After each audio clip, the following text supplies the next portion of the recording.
Bienvenue à Francophone. Mon nom est Mathieu Desgroseilliers, je suis pharmacien en soins critiques à l'hôpital Honoré-Mercier de Saint-Hyacinthe. Je pratique principalement aux soins intensifs et à l'urgence, ainsi qu'en réanimation. Je détiens une certification en soins critiques, le BCCP.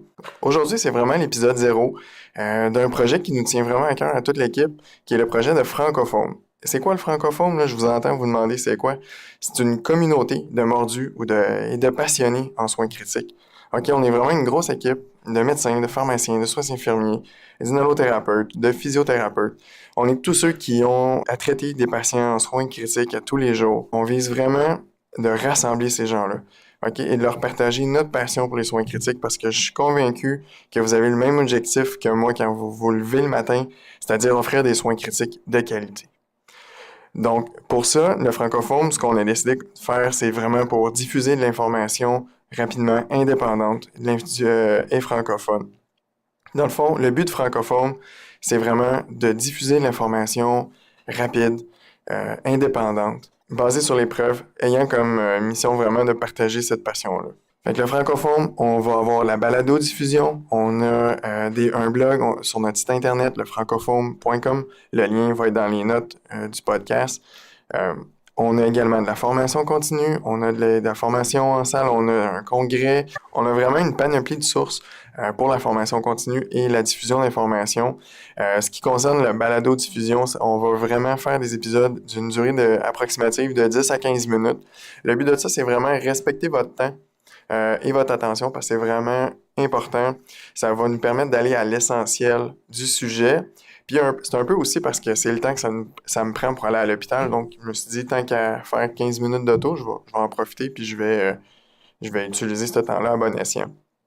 Qu'on planifie faire une fréquence au moins une fois par mois.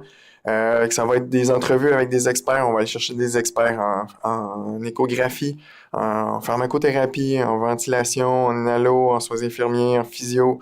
Le but vraiment, c'est de partager l'information de tout ce qui se fait en soins critiques, que ce soit au Québec ou dans le monde francophone.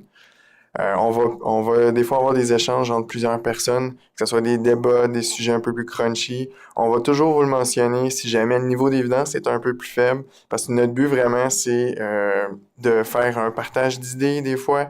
Donc, si jamais le niveau d'évidence est un peu plus faible, on va vous le dire parce qu'on veut pas passer par la porte d'en arrière. Donc, notre but, c'est vraiment d'être super transparent. On va également faire des épisodes qu'on a appelés des RAB, donc des retours aux bases. Vraiment, l'objectif de ça, c'est revoir des sujets, que ce soit par exemple la pharmaco des vasopresseurs ou la pharmaco de la sédation analgésie. Donc, c'est vraiment pour mettre les bases et construire par la suite. Donc c'est vraiment pour ceux qui se sentent un petit peu moins à l'aise avec le sujet ou qui veulent en apprendre un peu plus. Même les gens qui se sentent déjà bien à l'aise avec le sujet vont, on l'espère, apprendre quelque chose. Donc, ça vaut la peine de l'écouter, cet épisode-là. De toute façon, c'est 10 à 15 minutes, le temps de se rendre à l'hôpital. Donc, c'est vraiment notre but, c'est que vous appreniez au moins quelque chose à chaque fois. Je vous invite vraiment à aller sur le site internet francophone.com. Laissez-nous vos commentaires sur le site internet. Écrivez-nous, on veut vous entendre. S'il y a des choses à améliorer, laissez-nous savoir. Ça va nous faire plaisir d'améliorer les choses. On y va vraiment, comme on pourrait dire en bon québécois, à la bonne franquette. Donc, on y va avec notre cœur, sans trop se prendre un petit peu au sérieux. Le but, c'est vraiment de partager cette passion qu'on a tous pour les soins critiques. Et n'hésitez pas à aller noter le podcast sur iTunes, Google Play ou n'importe quel agrégateur de balado-diffusion que vous avez. Et laissez-nous vos commentaires. On a très hâte de vous entendre. Donc, d'ici là, portez-vous bien. On se voit au prochain épisode. Attention à vous autres. Bye.